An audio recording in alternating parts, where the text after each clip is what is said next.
आदर्श शिक्षण समिति बाड़मेर द्वारा संचालित ई शिक्षण में आप सभी भैया बहनों का हार्दिक स्वागत एवं अभिनंदन। कक्षा तृतीय विषय पर्यावरण अध्ययन। आज हम अध्ययन करेंगे पाठ 4 का, जिसका नाम है स्वच्छता की आदत। इसका आज हम पढ़ेंगे पहला भाग।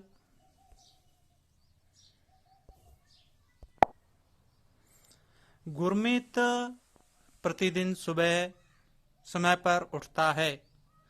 सबसे पहले वह शौच करने जाता है। शौच के बाद वह साबुन से अच्छी तरह से हाथ धोता है। उसके बाद वह अपने दांतों को साफ करने के लिए मंजन करता है।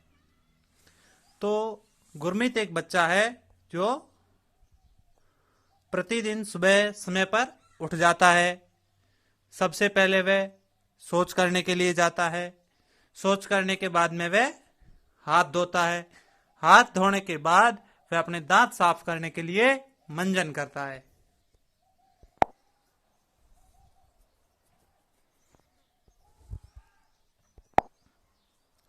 दांतों की सफाई क्यों आवश्यक है? हमारे को दांत क्यों साफ करने चाहिए? हमें दांत साफ करने की जरूरत क्यों पड़ती है? यदि हम इन्हें साफ नहीं करें तो क्या क्या हमारे नुकसान हो सकते हैं?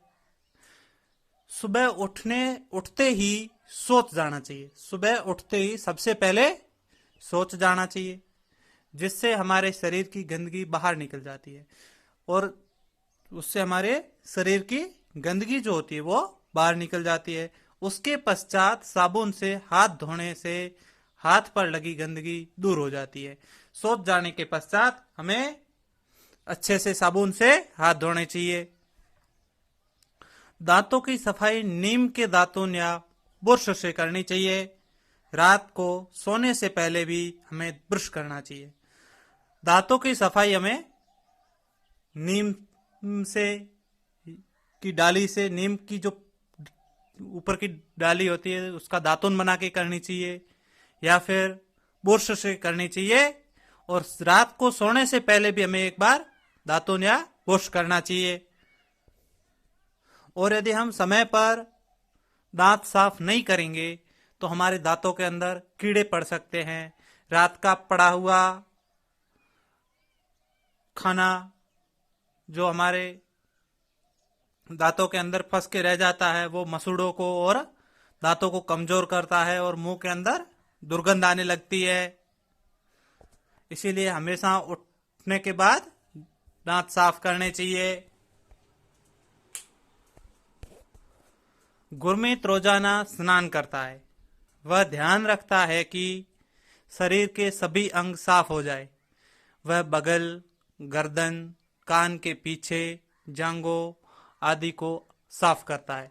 गुरमीत हमेशा मंजन करने के बाद स्नान करता है और वह इस बात का ध्यान रखता है कि उसके शरीर के सभी अंग है वो साफ हो जाए। इसलिए वह बगल, गर्दन, कान के पीछे, जांघों आदि को अच्छे से साफ करता है। वह स्नान करने के बाद शरीर को साफ तौलिए या गमछे से पोंछता है। हमारे को शरीर स्नान करने के बाद में शरीर को एक साफ तौलिए या गमछे से पोंछना चाहिए। फिर विद्यालय गणवेश पहनता है, तेल लगाकर बालों में कंघी करता है और तैयार होकर अपने विद्यालय चला जाता है। उसके साफ सुथरे रहने के कारण वह लगातार 2 वर्ष से विद्यालय में स्वच्छता पुरस्कार जीत रहा है।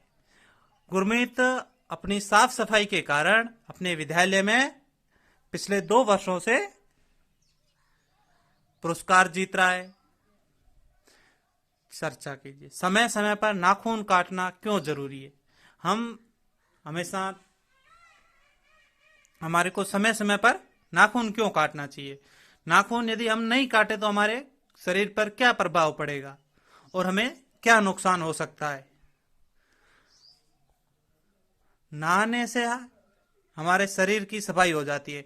हम साबुन से यदि अच्छे से नहा ले पानी से तो हमारे शरीर की सफाई हो सकती है, लेकिन हमारे नाखून हमें सप्ताह में एक बार अवश्य काटने चाहिए, जिससे नाखूनों में फंसी गंदगी खाने के साथ शरीर में न चली जाए। नाखून हमें, बड़े नाखूनों के अंदर कभी कभी मैल जम जाता है, गंदगी जम जाती है, जो हम खाना खाते हैं तब खाने के साथ हमारे पेट के अंदर चली जाती है, जिससे नाना प्रकार की बीमारियां हो सकती है। इसीलिए हमें सप्ताह में कम से कम एक बार नाखून अवश्य काटने चाहिए।